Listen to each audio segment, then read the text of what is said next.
Much of the hour centers on D-Mac, whose behavior is starting to echo the energy of O-Dog from Menace to Society. He is young, angry, and reckless, but where O-Dog had sharp instincts, D-Mac is far more gullible. He is desperate to prove himself no matter the cost, unaware of how easily he is being manipulated on all sides. There is a little of Tommy's fearlessness in him, but he never had the kind of mentorship Tommy once had from Breeze and Kanan. That lack of guidance is shaping up to be his downfall. The episode doubled down on the idea that Tommy is losing control of his environment because his emotions are finally getting the best of him. His relationship with Mireia is deepening in a way that is affecting his judgment. She cannot handle cigar smoke and seems to be living on ice cream, which raises questions the episode is clearly hinting at. Tommy even straps her up for protection, a moment that symbolizes how tangled his personal life has become. Someone is going to end up pulling a trigger, and the show is building suspense. Claudia continues to lean into her self-appointed title as the White Devil, and her arrogance is setting Elise up for a tragic exit long before Claudia finds her own way out of prison. The growing tension between Miguel and Tommy is another highlight. Miguel mirrors Tommy more than either wants to admit. Both thrive in chaos, and both rely on aggression to mask their emotional weaknesses. His lie to Mireia about her future role in the family adds even more pressure to the inevitable collision between them.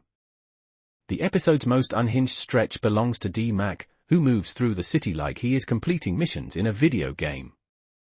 His stash of weapons, including a grenade, feels pulled straight from Grand Theft Auto. Diamond and Jenard appear completely unprepared for the possibility that he might survive their hit, and Jenard's stunned reaction when he sees D-Mac alive is one of the episode's funniest moments. By the time the hour ends, it becomes clear that Tommy's growing love for Mireia is becoming a major liability. The episode succeeds because it embraces the messy intensity that defines this universe while setting up explosive confrontations still to come. That secret is just too big to stay hidden forever. Unless Diamond tries to cover his own behind and admits to Tommy and D-Mac what King Kilo wants, but leaves out the part where he was entirely on board with D-Mac dying. But we have to wait for that reveal either way, and instead see how Diamond and Jenard try to explain to Tommy why they're welcoming D-Mac back into CBI with open arms, and everyone failed to mention it to him. This was a cliffhanger that didn't involve someone close to death or some grand proclamation, but it was perfect in its own way. Tommy needed a wake-up call about the things that have been going on around him, and I'm more than ready to start seeing Diamond have to pick a side in things and fully commit to Tommy or let himself be manipulated by his little brother. And where does D-Mac fit into everything now? All I know is that it's going to be pure cinema watching these four men lie to one another, and I can't wait.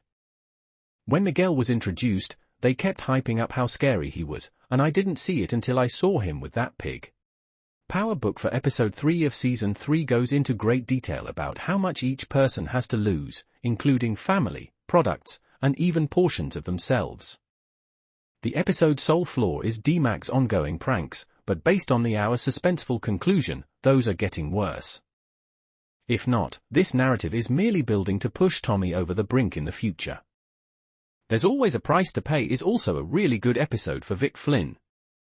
Vic is literally in bed with the party rep's assistant not once, but twice to get information for Tommy, and he succeeds in learning about Stace's troubles. Vic suggests that Tommy become the biggest donor to Stace's mayoral campaign, which is actually a pretty shrewd move. But mostly, it's interesting to see Vic in several different lights. He's scheming with Tommy, yet he also gets some moments of pseudo-happiness in these hookups, which he frankly deserves, and when he finds Claudia's girlfriend in his apartment his rage seems to be about a lot more than her. Tommy going to the Serbs sounded stupid on paper, and no part of me thinks teaming with them will work out in the long run because they're opportunistic, just like all the other gangs. But it worked here because of their shared hatred for Ortega. Leave it to Tommy to take a match to things even further by killing the man's uncle. Surely that will go over well and have no lasting fallout for him or anyone else he's associated with. Tommy going to the Serbs sounded stupid on paper, and no part of me thinks teaming with them will work out in the long run because they're opportunistic, just like all the other gangs. But it worked here because of their shared hatred for Ortega. Leave it to Tommy to take a match to things even further by killing the man's uncle. Surely that will go over well and have no lasting fallout for him or anyone else he's associated with. Mireia avoided her brother's lifestyle her whole damn life, but now she's right in the middle of it, acting incredibly naive. The last 5 minutes of this episode were worth sitting through the lackluster hour. There were gasps and laughs in my household watching a snake be revealed, Diamond and Jenard be gobsmacked, and Tommy finally seeing that he's more out of the loop than he ever realized. It was the perfect ending, a 10 out of 10. Tommy wants to take over Chicago and control the whole city in a way he could never quite master in New York, and he's so damn close that he's not seeing anything else beyond the finish line.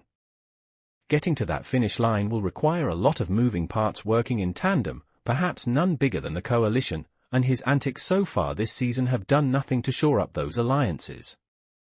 Instead, they've caused even more division amongst gangs who aren't at all interested in getting into the middle of a cartel war.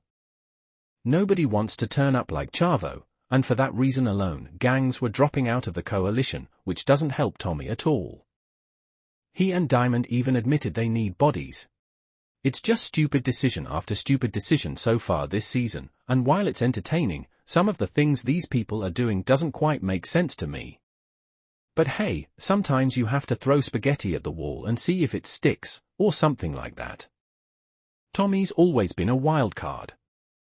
He could be the most intelligent guy in the room, but we've seen his emotions lead him into some dangerous situations on numerous occasions. And that's to say nothing of the fact that his narcissism often hinders him from seeing outside of his limited scope. Tommy wants to take over Chicago and control the whole city in a way he could never quite master in New York, and he's so damn close that he's not seeing anything else beyond the finish line. Getting to that finish line will require a lot of moving parts working in tandem, perhaps none bigger than the coalition, and his antics so far this season have done nothing to shore up those alliances. Instead, they've caused even more division amongst gangs who aren't at all interested in getting into the middle of a cartel war.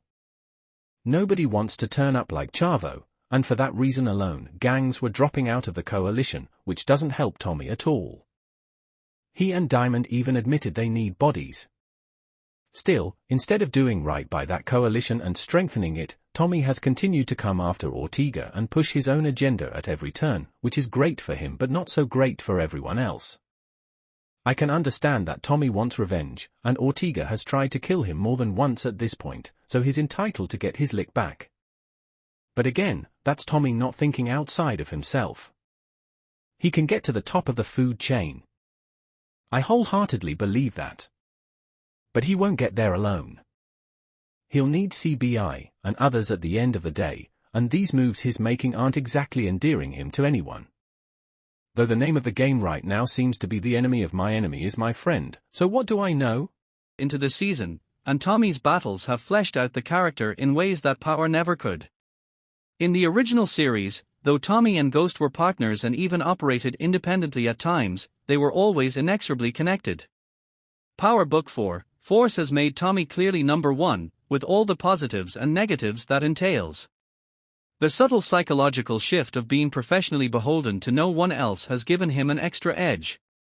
There's also no one to check him and he faces the full consequences of his mistakes. One aspect of Power Book 4, Force that's particularly intriguing is its exploration of Tommy's newfound family, his half-brother J.P. Gibbs, Anthony Fleming III, and nephew D-Mac, Lucien Cambric. Though D-Mac being J.P.'s son isn't public knowledge yet, it's bound to come out eventually, and J.P. has already told Tommy that he's in a financial bind. Ghost's family was completely caught up in the game, even his true love Angela was a U.S. attorney. J.P. is trying to stay on the straight and narrow as is Gloria, and D-Mac's not totally in yet. Tommy can have a side of his life that has nothing to do with drugs, giving himself a balance and saving himself from making the mistakes Ghost made by being unable to keep things separated.